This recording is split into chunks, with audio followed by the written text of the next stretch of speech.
Hello, everybody. Welcome to another episode of The Kickback. And today I have a excellent guest with me today. Probably the most useful person that I've met. And also, I keep saying this about, I feel like as if every guest, but honestly, one of the nicest people that I've met as well. So please welcome Deborah. Hello. Hello, how are you doing? Thank you for having me. That's all right. Thank you for being here. So you are the head of women's football at the FSA, is that correct? That is correct, indeedy. Excellent. Okay. Tell us a little bit about what the FSA actually is. Yeah. So the FSA is the Football Supporters Association, and we are a not-for-profit organisation that looks after supporters across England and Wales. We're a membership organisation, so we're built on people being members of ours, whether that's individuals or groups. And we work on a lot of different levels of the game. So whether that's advocating for supporters on a national level or a local level, working on ticket pricing and campaigning for better ticket pricing or travel, looking at the governance of the game and pushing for stronger administration and regulation around football and the business of football. So we do quite a lot of different work across football, both in the men's and the women's game. That is quite a lot that the FSA does. Just a touch, just a touch. Just a touch. And I bet there's a few things that you probably haven't said, isn't Yeah. it? Because actually, you guys had the FSA conference just recently, and that was amazing to see, packed at Wembley Stadium. You guys had lots of different experiences and lots of people talking, and you even had the new sports minister there as well, which was incredible. And you were obviously the MC for the day, bringing the energy. Yeah, they trusted me with that job. I mean, Well, you did a good job. I could have gone rogue. No, you did a good job. You did a good job. So I mean that a lot of planning must have gone into that. And I have to say, obviously, me attending it, I felt like as if it was really well structured. You could tell there was a lot of thought that had gone into it about how you were gonna structure the day properly, and you kept everybody so well informed, and it just kind of felt like as if there was no hierarchy. It just felt like as if everybody was in this together. That's amazing. Yeah, and it's brilliant to hear that. And I think the annual general meeting and the workshops that we do are really important each year. One, because it provides an opportunity for us to offer some training and development to our volunteers, the volunteers are giving thousands of hours a year, I would say, to bettering football in their communities. But it also gives us an opportunity to check in with people, encourage supporters to look after their welfare and sort of check in on people just in person, and then also like an opportunity to network too. So the supporters are often working very much in their local proximity, and it's great to be able to like meet in person and just meet from different networks, meet people from different networks to sort of share ideas or sort of check and challenge and reflect what you've been doing across the season.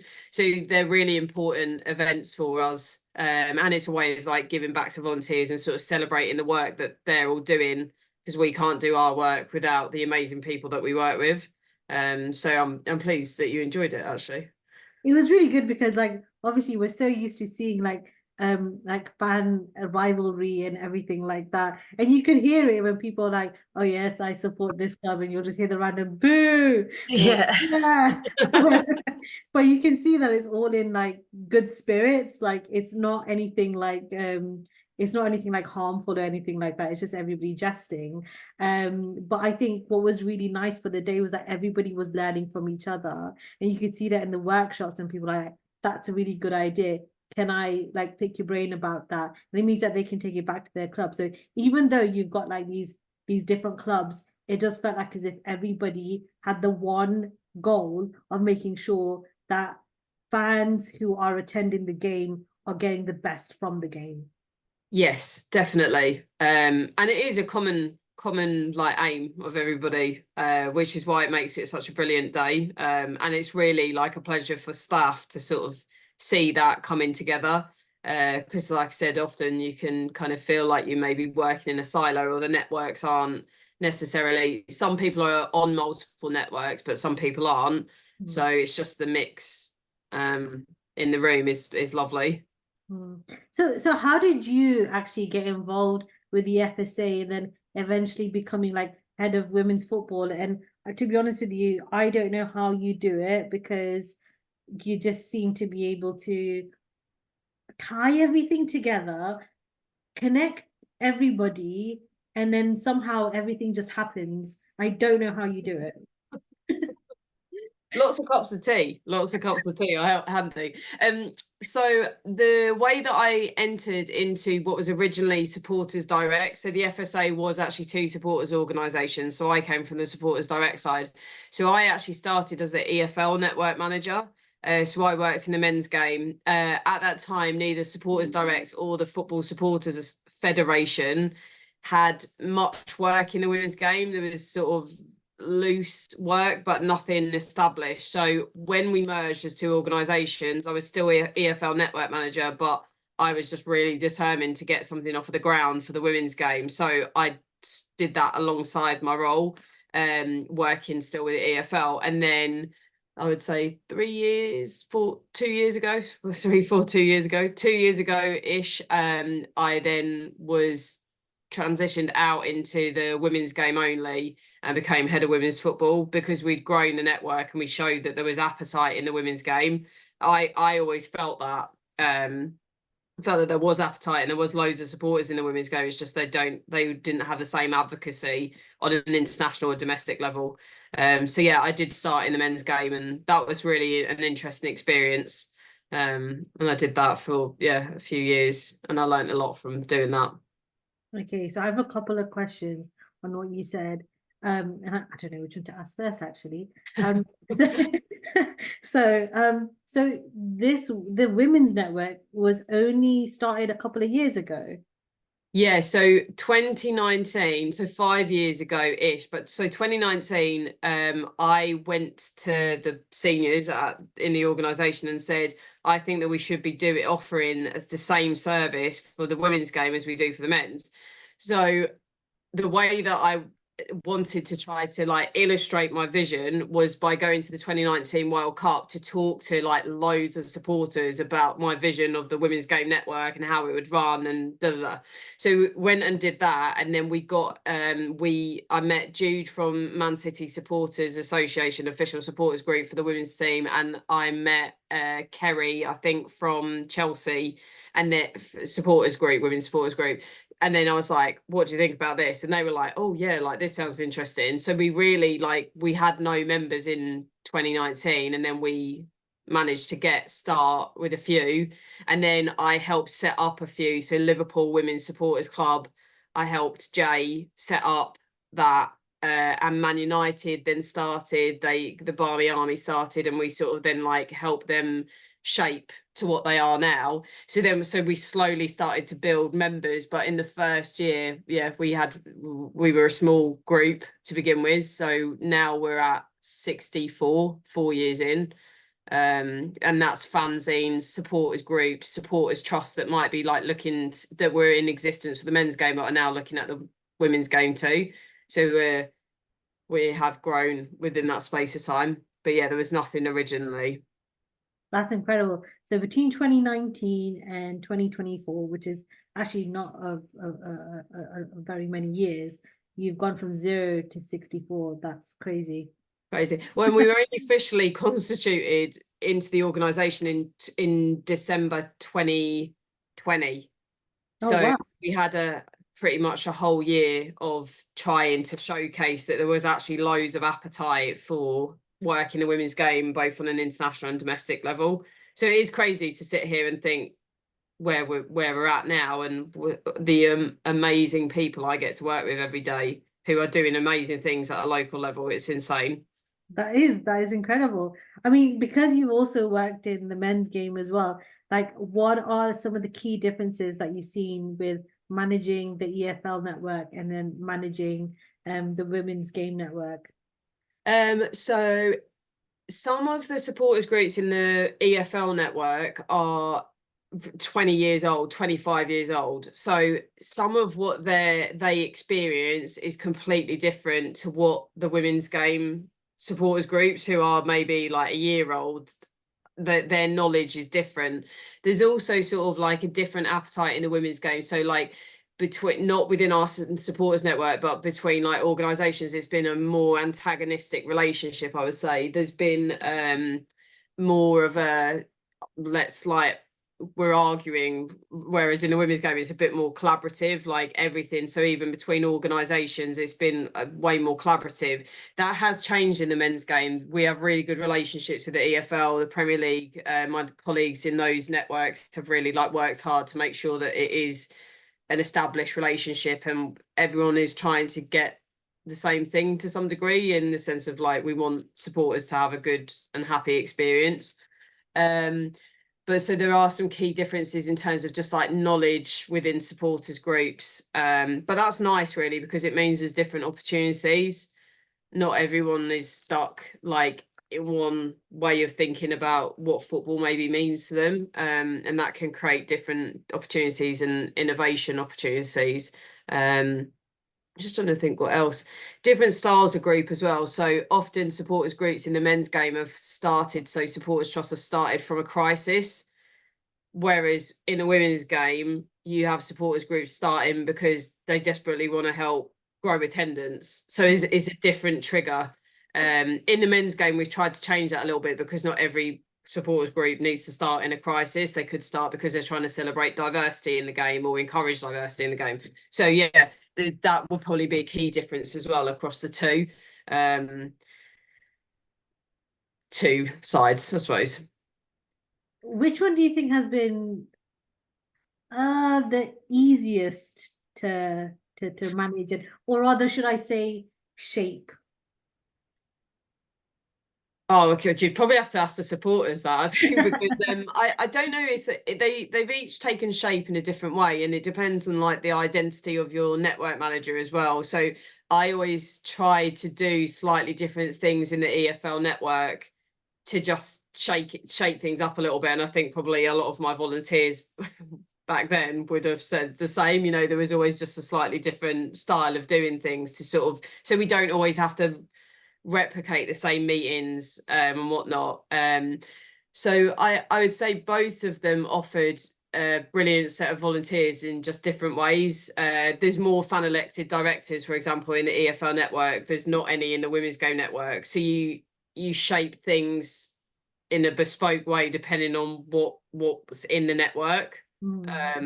So yeah, I wouldn't say there was an easier way. They've both come with their challenges or sort of difficulties for supporters. The other thing is as well, so the demographics are slightly different. So you maybe in the women's game have a lot of people that are working or like their diaries are different. We have maybe some more older people in the EFL and the Premier League networks, so their like scheduling is different. But that's changing as well. The organisation is changing. There's supporters groups up and down the country that are trying to engage lots more people in their community, age range, ethnic background, those kind of things. So yeah, it's sort of changing as we're growing. I see what you're saying. Yeah. And in terms of like the types of issues that you see quite commonly, like you said, because the men's game and the women's game, like the how well established they are is different in terms of time. What are some of the unique challenges that you've seen in either network? So I think in terms of the women's game in the current work now, you've got a systemic infrastructure problem. So you're not only trying to fight to just get supporters' voices heard, but you're also fighting a societal problem at the minute in terms of like what people think about women's football and how people feel about the game and like what the game should have or have not, you know, the have-nots in the game. So like I think there's like a layered approach really, or a layered problem in the women's game that you're constantly trying to remind people, oh, hey, like what's that going to do to the women's game if you decide that, or just genuinely getting some respect from the fact that people do care about the women's game and it is important to people, and those kind of things. So that's probably different to the men's game, where some of the issues they've been dealing with for a really long time. So like broadcast and TV picks, and then that knocking on to travel, and generally like supporters being involved at a club level and them having good fan engagement. But now we're starting to see, actually, like since the fan-led review, we're starting to see sort of like tightening up of fan engagement and clubs prioritizing it and including supporters to make better decisions. But then you do have that secondary layer of just battling against societal views for the women's game. Mm. I agree. What would you say is like, obviously, because you've got, like you said, you've got 64 women supporters group in the network. What's like the most common feedback that you're getting from the network to say, actually, within the women's game, this is what really needs to change, or this is what really needs to be paid attention to? So does depend on the league, but safeguarding and welfare comes up a lot. So that's either from a supporter perspective or a player perspective. So supporters will often express concern about players' welfare and safeguarding. So that's a big topic that comes up, but also that now is applicable to supporters, because you've got a game that's like exploded basically, you know, again, because now there's things that are happening to make sure that it's visible and there's an appetite there. But that then has a knock-on effect in terms of like the infrastructure. So it's like it's kind of constantly doing this. The game's pulling, but the infrastructure or the resource that people have, the staffing that people have, isn't going at that level. So then you're constantly trying to like catch up, and that can then cause some safeguarding or some welfare issues on a match day. Because for a number of different reasons. So that's a big one. Broadcasting, I think everybody appreciates the fact that that's brought money into the game, but what's the cost been to match going fans, and how does that look then going forwards? Because otherwise we're basically replicating the problems that are in the men's game and not learning from them. The other thing is as well is the landscape is that the men's game is the dominant force. So you have a women's game that's trying to like find nooks and crannies within the landscape, when actually there should be a bit more of an evened out approach, and the men's game needs to move a little bit on some of those things.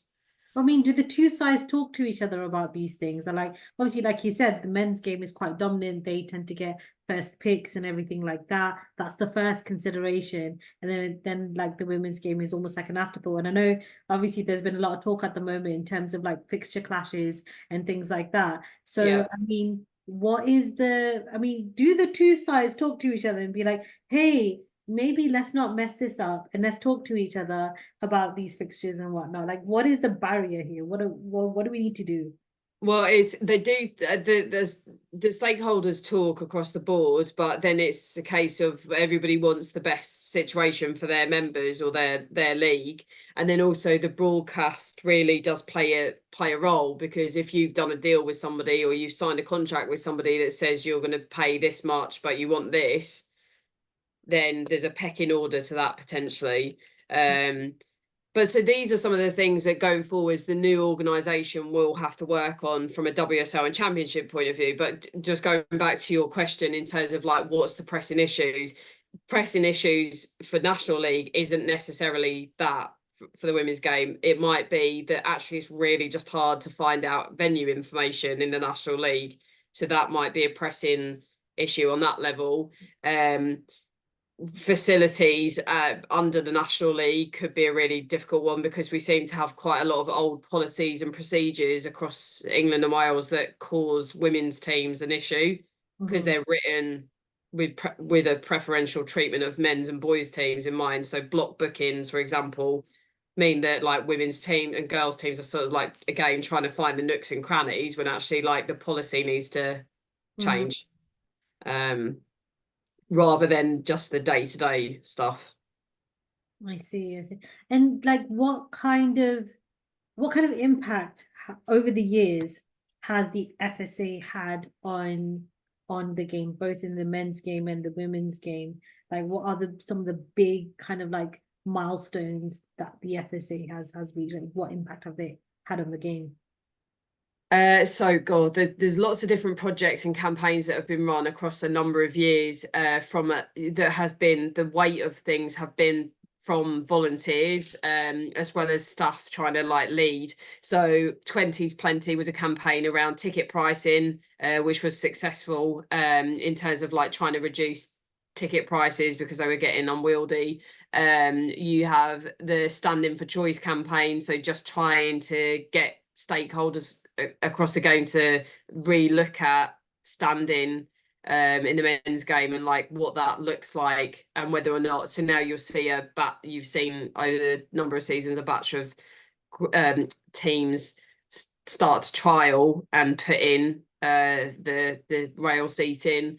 You have got the fan-led review. So we were a massive part of pushing for and leading on the fan-led review. So our CEO Kevin was heavily involved in that, along with a number of other staff members who were doing a lot of the like behind the scenes work on like policy changes or regulation suggestions. The women's game was involved in that, but then it was deemed that actually it needed, the women's game was so nuanced, it needed a bespoke review, which then we were involved in with Karen Carney, who led that.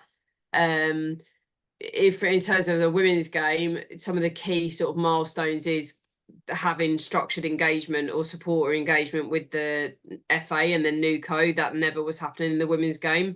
So now we have meetings twice a season with the FA and with new code to try to like help feedback and support the growth and development of the game from a fan perspective. There was never a fans embassy service for women's football or international women's football, and we've grown that over the last 5 years. So that's Free Lionesses. The project is a fan embassy service, so it's support for travelling fans. That hadn't happened before, and now we've just celebrated our 5th anniversary. And just a women's game network. There was never that before, a collection of women's supporters groups. So there's sort of been key milestones across the organisations, sorry, for both men's and women's game. But you also do a lot of research as well, isn't it? You work with a few researchers and a few universities to help with that fan perspective and things like that. Can you tell us a little bit about that work as well?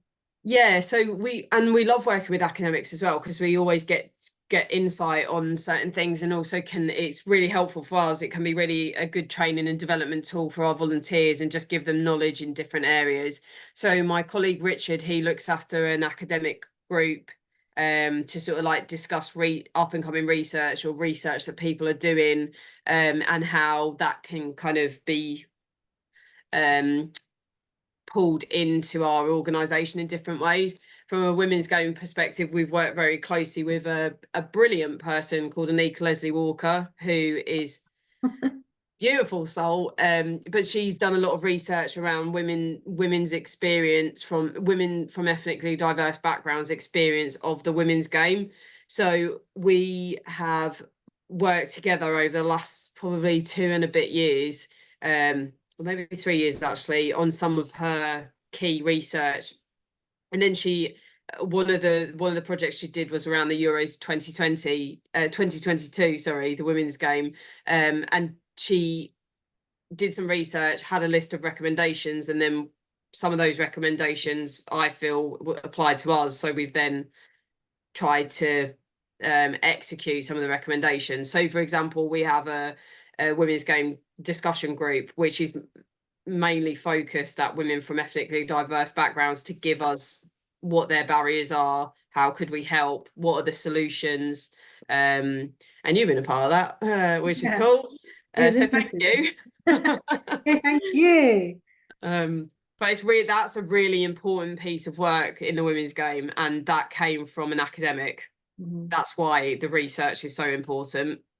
Absolutely. I think my experience of the FSA, well, I would say I think you have basically like spearheaded this, obviously. But I feel like as if you've been so open to everything that everybody just asks you. You're like, that's a good idea, right? I think you should talk to this person. They can help you make this happen. And you talk to this person that will make that happen. And then, yep, look at that. We've got We're you've making it got happen. you've got a knack for it. Honestly, you've got a knack for it. Like, yes, do this, do that. And you somehow always find the time. I don't know how, like I said, I don't know how you always find the time. So I'm certainly appreciative of the FSA. It's definitely provided with lots of opportunities and ideas, and I think it definitely helps to propel things forward. So I'm very grateful for that as well. That's cool. No, that's cool. And that's exactly what we're here for, is to point, if we can't help ourselves, is to try to like connect you with somebody that is or can. Mm, And that's why the organization is incredible in a lot of ways, because we cover such a breadth of work.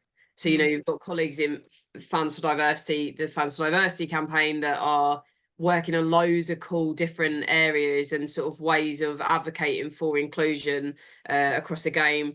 You've got colleagues in the community owned network that are looking at like how supporters can be empowered to be a big part of their football club as owners. So there really is a breadth of work that we do. So yeah, hopefully like people do um enjoy it. Is this your full-time job? This is my full-time job, yeah. I'm gonna say, because there's no way anybody would ever be able to do this in their spare time. No No. way. Definitely not. It's just, and I think it's really nice to have somebody that's dedicated to the women's game. And to be honest with you, it feels the network feels like as if it's in safe hands. Like you can see it when you like join the meetings and everybody's just having a chat, with the breakout rooms that you do with the different topics and everything like that. um you can just tell like everybody really is focused on this common goal, which is so nice to see, and everybody's learning from each other. And it's a beautiful thing. Like, I know the games have their problems, but that's why we have the network, and it just gives us an opportunity to do good work. And I think it's special. Definitely, I really do. I do think it's really special for the women's game as well, because like I said, there was maybe sort of like unstructured stuff. So I would never want to, and I always try to say this, I would never want to take away from people that have always been actively trying to push like for supporters in the women's game or whatnot. So we just maybe come and structured it a little bit, because there was threads of work being done, but maybe in just a bit more of an unstructured way, which is how a lot of things start. So yeah, it's like to like give a shout out to the Trailblazers, who were, have been going to the women's game for, years, and trying to push that forward. And that's a number of the volunteers that I work with. Hmm. And also, so you mentioned Fans for Diversity. Tell us a little bit about what Fans for Diversity is, and the work that they do. So Fans for Diversity is a joint campaign between the Football Supporters Association and Kick It Out, and it's to try to encourage supporters groups and clubs to make sure that it's an inclusive environment, to make sure that they're from top to bottom of their club, they're including their communities. So traditionally speaking, I think there's been some communities around football clubs that just haven't felt safe to go to a game, or that felt like they're visible in the stadium. And so that campaign really is to try to like push people to think about the different elements of communities and how that's woven through match day, or home and away, and also in and around the stadiums and stuff. So there's been loads of different projects, spotlight projects, that have happened. So My City, My Shirt has been a fantastic like photography project that's happened across a number of clubs now, where local photographers will be worked with, videographers will be worked with, supporters will be invited in from different areas of the community around the football club, to showcase the beauty of diversity. So there's like creative projects that happen. They fund stuff like flags and scarves and stuff like that for visibility in the crowd. There's a lot of different areas that they would fund to try to encourage people to celebrate and include people across a number of different areas. So really, we in the women's game, we encourage people to apply for the funding that's available, to run different projects, and to think about the communities they're connecting with as well as the football club. And how does that, so all of these projects that you do as part of Fans for Diversity, how does that get fed back to the clubs that are involved? Because I think a lot of the time, certainly, like for example, at the moment we've got South Asian Heritage Month going on. Yeah. Everybody will know this was filmed in July or August. Yeah. But but none of the clubs are actually doing anything apart from, I think, Brentford FC, who are hosting the England Hannah Kumari's play Yeah. over at Brentford FC. I think they seem to be the only ones that have done something club wise to do with South Asian Heritage Month, but none of the other clubs, and I've asked a few people in the networks, nobody knows anything. So how do we get that back to the club? Yeah, I think this is a really important point. And sometimes on the campaigns, it's important for clubs, supporters groups, to keep proactively going to the clubs to try to work with them. Sometimes that's easier said than done, though, and that can be for a number of reasons. But yeah, we sometimes would step in and try and use our contacts within a club to say the supporters group is doing this. Can you support them with a room or for, food budget or whatever it is? So Hannah and Nilesh would use their contacts to try to like pull the club on board with the supporters group's idea. Doesn't always work for a number of different reasons. Sometimes that's a resource issue, where the staffing is really low, but then that's not a justification. That's just a reality, I suppose. Yeah, I mean, I guess to a degree, but I feel like as if it's not justified when they can do it for LGBTQ month, for Black History Month. Why is South Asian Heritage Month not part of the focus that the football clubs have? Yeah. Again, historically, is that we've been left out, forgotten about, and things like that. And even when I've approached clubs and the people that I know at clubs, and I've asked them, oh, what are you doing? They're like, oh, not doing anything. Why aren't you doing anything? Do you want to do something? No, we don't want to do anything. Okay. No. Do you see what I mean? That's the kind Yeah. of shutdown that you get for Yeah. South Asian Heritage Month. And then I think it's a bit hypocritical then for there to be like so much news out there being like, oh, why don't we have any South Asian themed stuff, or why don't we have any South Asian footballers and everything like that? Well, if the clubs aren't putting in the effort, even do one tiny little post to say it is South Asian Heritage Month. Yeah. Like, that's why people from my community will kind of be like, well, if you can't see me, why should I see you? Why should I support your game when you guys don't even see us? Do you see what I mean? And I think that's the point of the campaign as well, is to push on stuff like that and work with the clubs to understand like what the barrier is and knock it down. Because, like you said, it should be in a sort of like schedule or of things that are being celebrated or focused on. So that, and then the supporters groups are really important in that on a local level, in trying to like understand how they're approaching the club, at what point they're approaching the club, what activities they do regardless of what the club does, because that activity is still really important.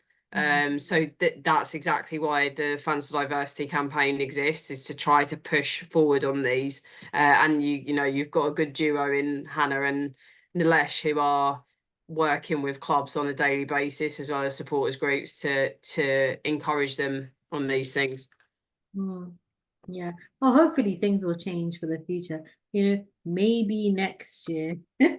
Yeah, yeah, which is not, I mean, that's not a nice feeling, is it? To have that. So yeah, but that's why that's why we encourage supporters to get involved with the Fans for Diversity campaign, and that's across the board, you know, in all networks.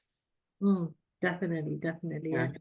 yeah. So obviously there's been a lot of lots of things in the news about women's football, things like Blackburn Rovers only paying their women £9,000, and you know, obviously Reading FC is no longer in existence, and you know, all of those sorts of disheartening stories that we see on our on the news and that sort of thing. How can, firstly, we as fans, secondly, as the FSA network, have an impact on changing that? Because I think it's ridiculous paying £9,000 a year for this is a championship team that we're looking at. £9,000 a year.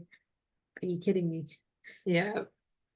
This is where the women's game is particularly interesting at a minute, because we've got to be careful about how quickly things are grown in some senses, because if you want like the benevolent owners, or the owners that maybe have unscrupulous morals, to come in and then start to like plow money, and then the women's game isn't sustainable, and then, you know, which is the Reading scenario, they've had to drop to tier 5.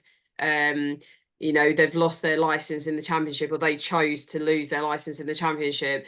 Like, that is a poor owner that has caused that. So we've got to be careful to try to pick the right paths in order to grow in a sustainable way that means that Reading situations don't happen. But I think this has always been of interest to me, because in the men's game, there's often been the talk of crisis clubs, and there being multiple: Bolton, Bury, Portsmouth, Exeter back in the day. So, but nobody has ever really seen that in the women's game, even though it's littered. The landscape of women's football is littered with crisis clubs, where, you know, like people haven't been able to afford the cost of the running of the team, or clubs are folded, or all the time clubs are having to move home, you know, which could be the sign of a crisis club. So actually, like, I think we need to look at it in that, through that lens, to actually acknowledge there's a lot of women's teams that are having to rebrand, that are whatnot. How to stop it is trying to make sure that the game grows, but in a sustainable and protected way, with good ownership. What does that mean? What does that mean? In terms of, like, are they governed properly? Like, where's the money coming from? What is their genuine belief and love of the women's game? How does that look? What's the long-term investment? What's the short-term investment? You know, and what we don't want to do is put the weight of power to very few clubs who are basically attached to a Premier League side. So we need to be careful, because you know, a number of people have complained about the split between the Premier League and the EFL. But are we going to then replicate that again, and how does that look? And even when the teams are supported by a Premier League side, like, is that genuine, or do we just see sub brands? Do we see an approach where the women's game is a sub brand and not a brand, not a standalone thing that deserves its own care and attention?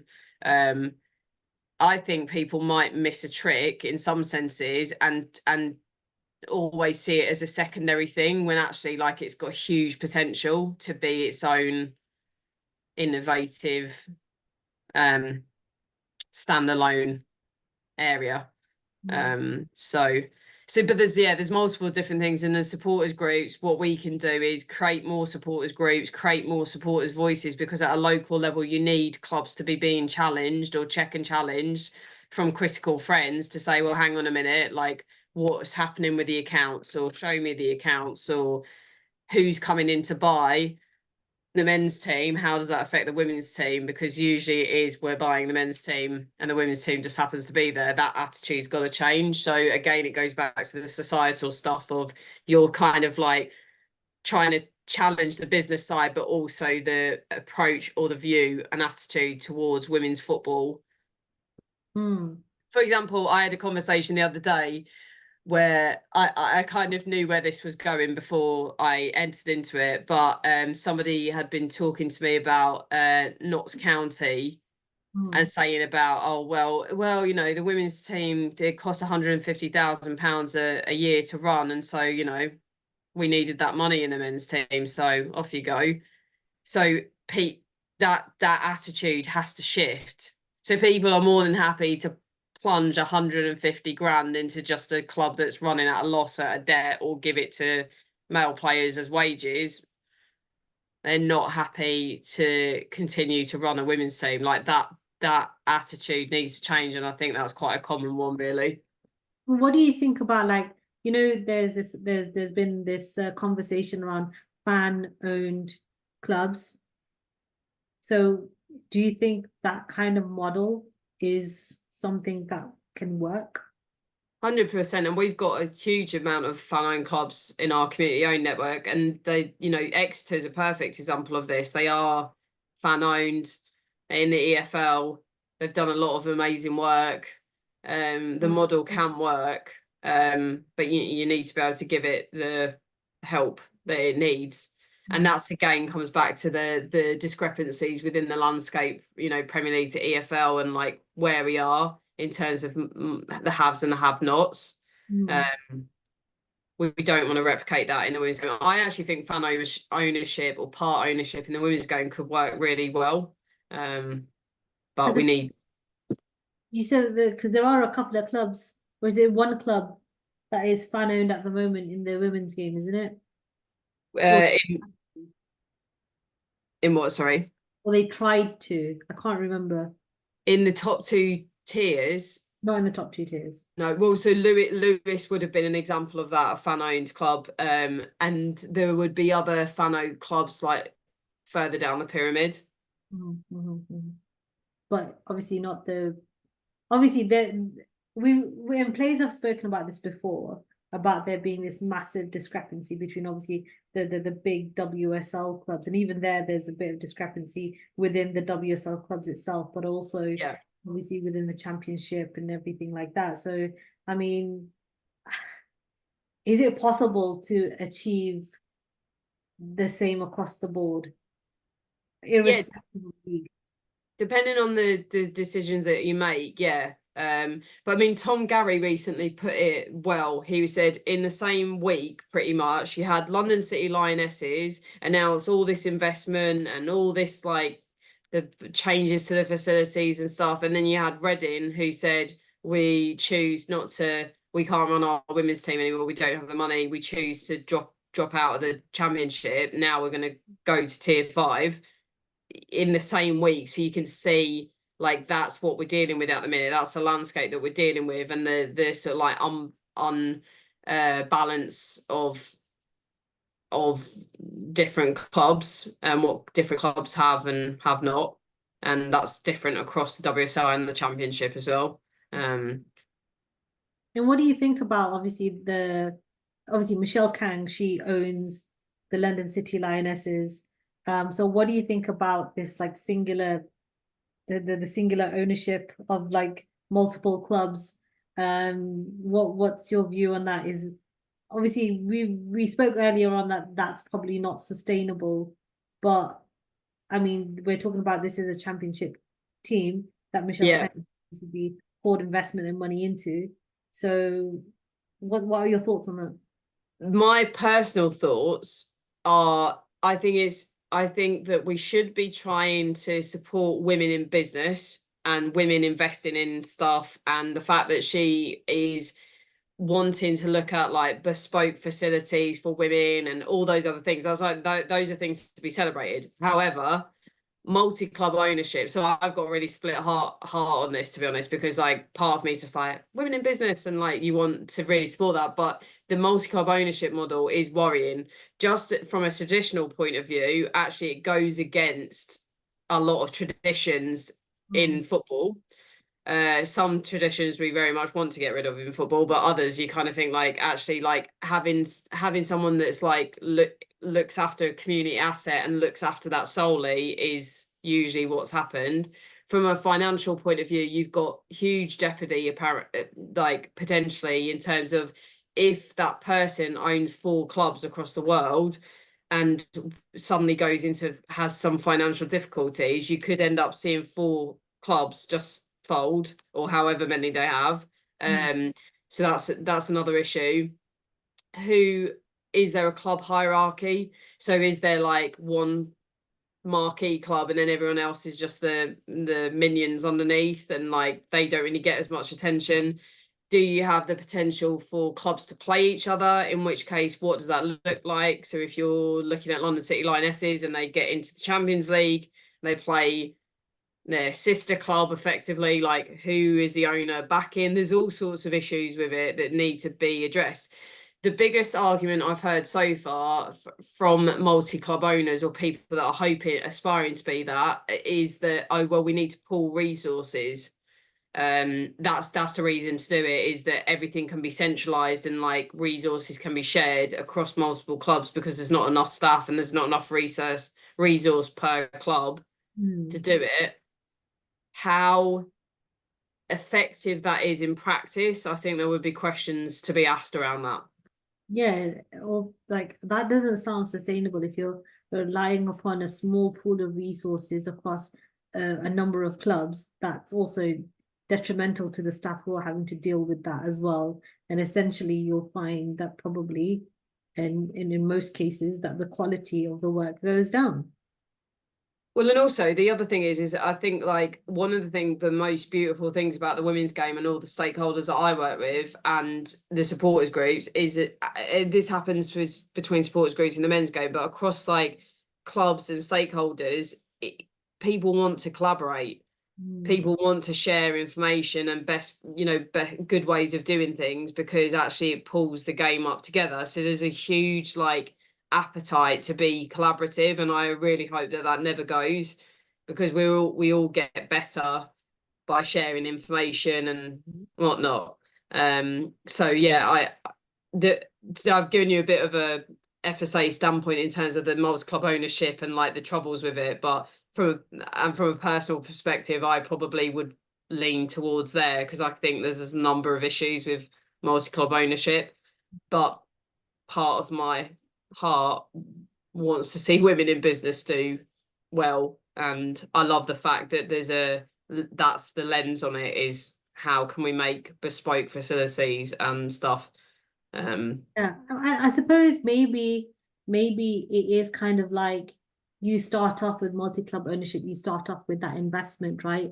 And then you kind of like not step away, but you look at a different way of structuring it so that actually you do end up having a sustainable gain. So you've got your bespoke facility. And so I think sometimes we need somebody who just wants to do something good for the game.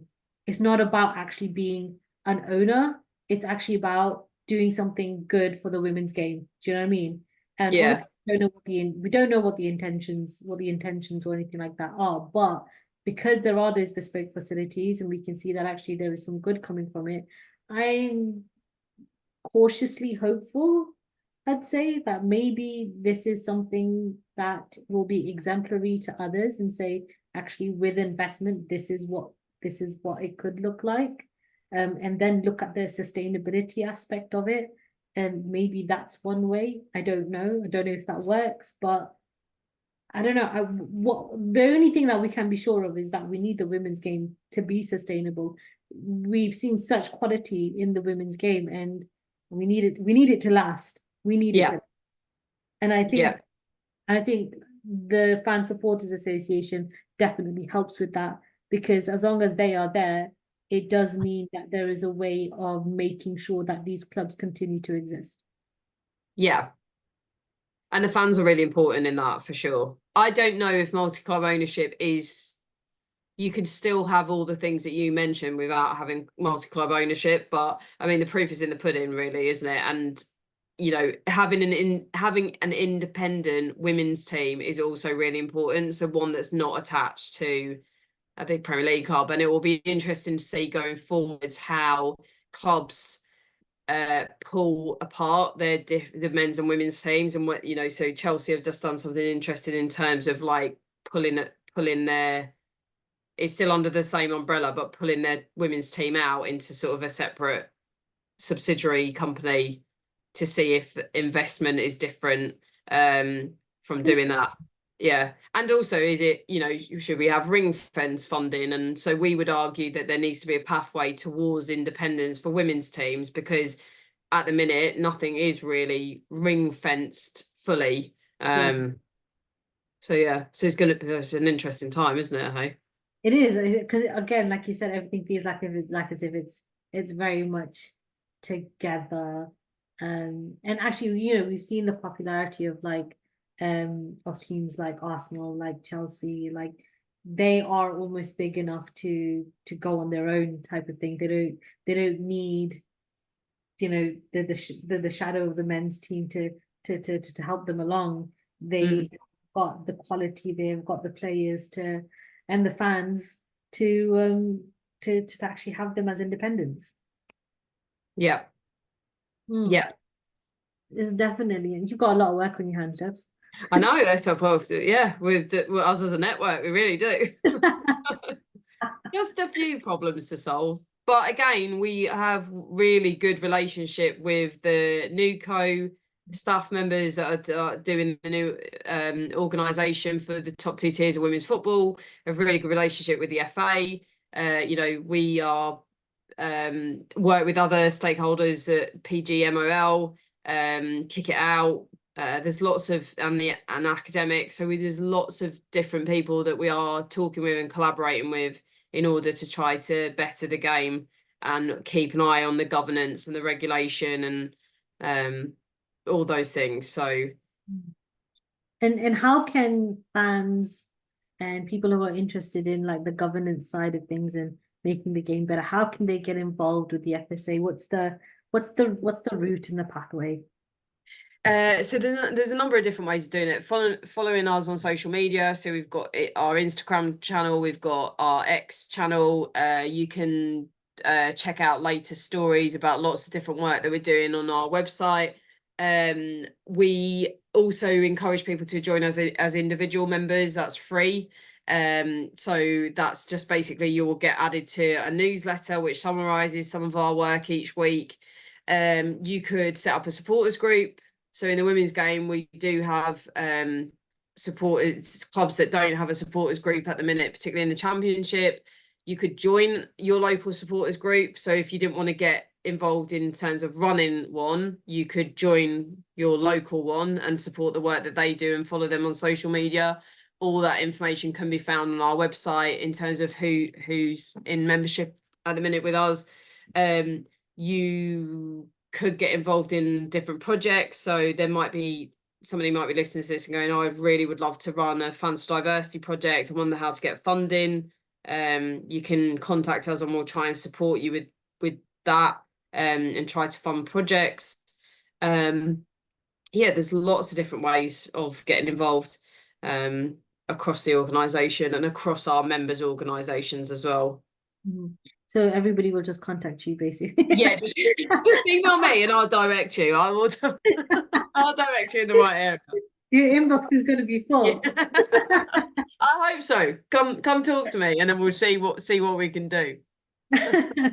Well, that's exactly how I got in touch with you, isn't it? Yeah, I'm not. I mean, like you're proof in the pudding, really, aren't you? That that process does work. It does work, yeah, definitely.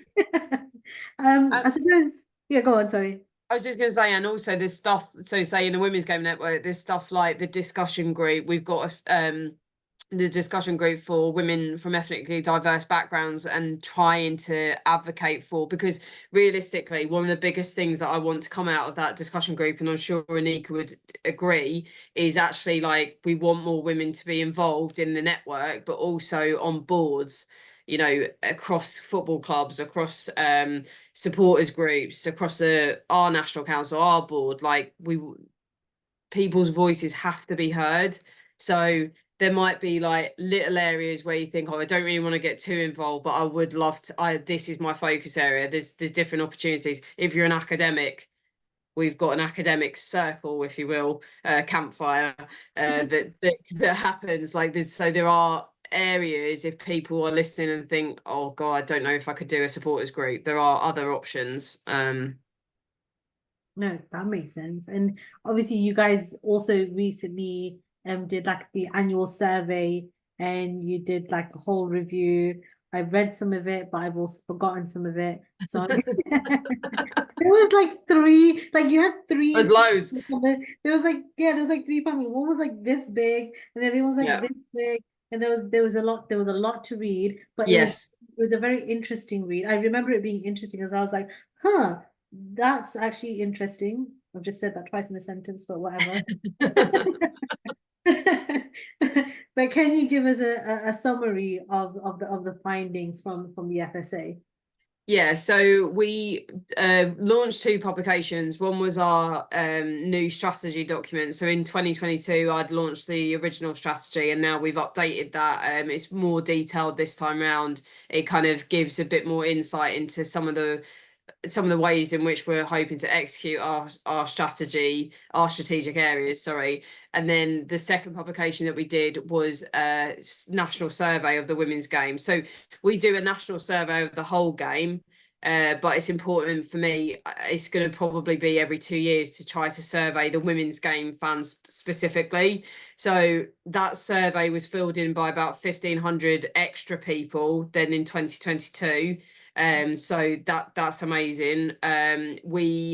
The main things that we figured out from there was that people want a dedicated TV slot in a women's game. They think broad TV has way too much say in kickoff time. So we've seen a lot of debate, and we'd see this in the men's game in terms of kickoff times being moved, days being moved, and stuff like that. So there was a real strong feeling around that playing into the picture.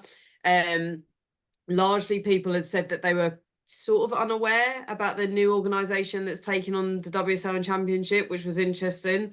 So about it. Say again. There's been so much news about it. News about it.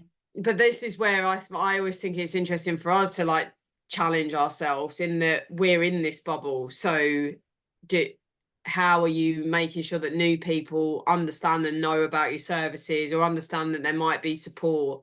That's always should be something that people are thinking about. And so that was interesting for Nuco. There was talk around the concentration of power in the WSL, and people worrying about the fact that they feel that there's a general concern about that, the concentration of power being 6 clubs, and what that looks like. Refereeing, we talked about and said that there was a significant minority that was opposed to the introduction of VAR, whereas some people were saying that they might support it. So it was kind of interesting to sort of see there was like a half and half approach. So yeah, it's another milestone for us in terms of insight into fan beliefs and attitudes in the women's game. So do you take that back to Nuco then? You're like, okay, these are our findings, and you tell the FA and stuff like that as well, and what the concerns are, and having those conversations, like how hopeful do you feel about kind of like Nuco coming in and like, taking over from the FA? Obviously there is like this cross tapering period that's kind of like happening and stuff. So how encouraged do you feel from the conversations that you've had? They're really encouraged, and they really want to be fan focused. So they've done a bunch of research as well into fans and sort of like more qualitative data that they've collected. And I think like this is one of the reasons why we do this booklet, is to take it to stakeholders and say, generally speaking, like this is what people are feeling.